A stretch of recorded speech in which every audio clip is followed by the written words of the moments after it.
Hello everyone and welcome to Sunburned. Albino lists every game he's played this month being February of 2024, a leap year, which means nothing to anyone. We definitely ran the whole gambit of games coming out this month, some good, some bad, some weird, some overhyped, some underhyped. So let me tell you what I played and go from there. As always, presented in no order and not containing games I'm still playing this month that I've already talked about in previous months. Number 1, Tekken 8. I wasn't going to get Tekken 8 because I definitely don't have time to try and get good at another fighting game, but I got it anyway because some friends did and I played with them for a bit and it was pretty fun. The system started to make sense after I actually played the tutorials instead of just wondering why everyone was getting away with mashing on my block and get up for free, and I think I could do okay with some investment that I unfortunately still don't have. With punishes and 50-50 grabs feel good to execute. I can definitely feel my Smash experience helping me out, but I'm at a time in my life where I just can't afford to play enough of it. I'd be a Reina main though, even though that's probably basic. Number 2, The Coffin of Andy and Laylee. I had an opening in my schedule at one point, so I thought to myself, why not check out the incest game? I've only played the first episode, so I haven't gotten to that assumedly pivotal moment in the story, but so far the portrayal of annoyed but caring brother Andy and his unbelievably manipulative and toxic but loyal/dependent sister Laylee feels pretty real. These siblings have a nightmare relationship at the foreground of hellish circumstances, and it's written very honestly and believably, so some players have superglued themselves to the characters in terms of attachment based on how they talk about it, like you might see with something like Undertale or Amori. I can't speak to the quality of the rest of what I haven't played, but I would recommend this to anyone who likes a good dark story with fucked up characters. Number 3, Helldivers 2. I'm going to be the one to say it. This game, while fun with friends in a fleeting capacity, is overhyped to an almost absurd degree. That's not to say it isn't good, but its success is more the result of perfect timing and what it represents to gamer discourse than anything else. The first Helldivers came out in 2015 and made next to no splash in the industry. It was a top-down shooter instead of third person, but otherwise the concept and quality was basically the same, and I played it back then. The reason Helldivers 2 has exploded in popularity is because it's come out during a time when people are really pushing back against AAA studios for churning out formulaic $60 to $70 slop time and again.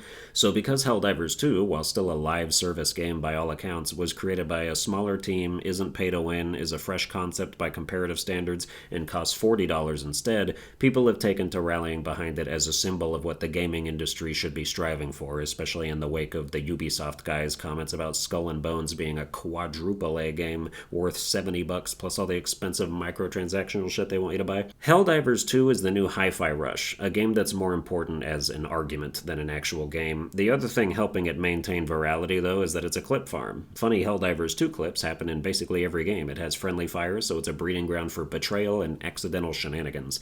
This gives it some of that Lethal Company sauce to stay in the spotlight, but as with Lethal Company, I'm just not very invested in the core gameplay loop. It's a game you might hop on if friends ask, but I have no drive to actively start a session of my own accord. Number 4, Skull and Bones Beta. Speaking of quadruple A games, Skull and Bones is definitely not that bullshit. I came away from the beta with mildly positive things to say, but that was after an hour, and having seen a lot more of what the game offers in reviews and such, I can see that things would have gotten boring pretty soon after, especially with the multitude of bugs that are apparently plaguing it. This is your idea of a quadruple A game? Ubisoft is probably the single most out-of-touch corporation in the gaming industry. Everything they touch turns to, oh, that should have been better, or, oh, why did they think people would want this? Skull and Bones has the meaningful progression I wanted out of Sea of Thieves back in the day, like actually upgrading your ship with more firepower and becoming a stronger vessel, but maybe it's just too late for that to really bring me in. I was looking for that in like 2019, man. Your 8 fucking delays cost you. Number 5, Balatro. I played a ton of this demo last year, and now that the full game is out, I'm here to report that it is even more Balatro. Balatro is a single-player roguelike poker game where you play hands to earn score to beat blinds, while using accrued money to buy things like jokers that have modifying elements. One joker might give you a 12x multiplier if you play a straight, while another might give you a stacking multiplier every time you play a hand that doesn't have a face card. There are hundreds of jokers and lots of builds to go for, though sometimes I feel like I'll have a good run that ends before it can even begin. There are boss blinds that have negative quirks to your gameplay, and one potential one is that you can only play a single hand to achieve the high score you need instead of the 4 or 5 you usually can, and I feel like that quirk just grinds the majority of builds to a halt and cheaply ruins what would have otherwise eventually been a super strong build. It's kind of like if you had a game where you can pick different elements to specialize in, like fire, ice, etc., and then you get all the trappings of a good fire build going, but then you just run into a boss that's immune to fire damage. Like, what was the point of going for this build if it might just get completely nullified randomly? So I don't like that, but the game is compelling and a great thing to play when you don't feel like playing other games.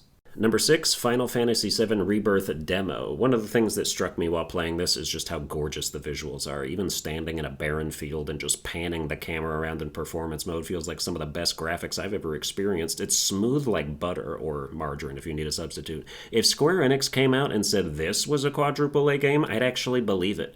The level of care and detail put into even small things like the piano minigame help illustrate just how quality I know this game has to be, but as of now I am not buying the full release because I can't invest 70 or whatever hours in a campaign. I just do not have the time. I also still don't really click with this combat system, and I'm begging Square Enix to put Kingdom Hearts combat in any other game ever. They have the best combat ever created, and they're just fucking sitting on it, and for some reason not a single other studio of any other game in the past 20 years has decided to emulate it. It's baffling. I liked FF16's combat a decent amount, so I'd take that too, but 7's feels really stiff to me, and I've never gotten used to it even after playing the entirety of Remake.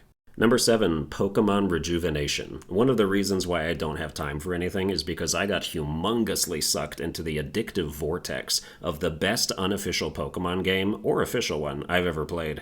Rejuvenation is a fan project that's been steadily updated for many years now, where you've got 18 badges, an Elite 8, a competent criminal organization, and a massive story and region where every Pokemon from Generation 8 and prior resides. By the time I put 45 hours into this game, I had 6 badges. You can pick any starter, EV train in minutes at a special facility, do side quests, play Voltorb Flip, fight super worthy and difficult battles against gym leaders on different terrain that alters move power and battle effects, and face off against boss Pokemon that have multiple health bars. This game also has its own regional variants, like a fire-type Magikarp or a bug-dragon-type Sewaddle, and discovering them is super exciting. This game just kicks every facet of ass. You'll be playing it and constantly going, damn Game Freak, step it the fuck up. How are you being totally outclassed by a dozen fan devs? It's also inherently nostalgic because it uses the Gen 3 Pokemon engine, and I think a lot of us are starting to yearn for those days again. It also can't be understated how much of a blessing it is to be able to toggle higher game speed at any time. I play the whole game fast-forwarded. It eliminates grind, it trims the fat of the experience, and every Pokemon game should have a game speed toggle, not to mention a quick save button, a quick reset button, and multiple save files. Oh, and the shiny chance has been increased to about 1 in 100 encounters, and every Pokemon has one or more unique shinies that generally look 10 times cooler than any of the main game ones. Can't recommend this game enough. I'm currently in the process of streaming it, so come check it out if you don't believe the hype, because the hype will readily present itself to you. Did I mention it's free? Just Google Pokemon Rejuvenation, go to their website, download the latest version on your computer, extract the files from the folder, and run the game application. Your antivirus might tap you on the shoulder for downloading a fan game, but it's completely safe.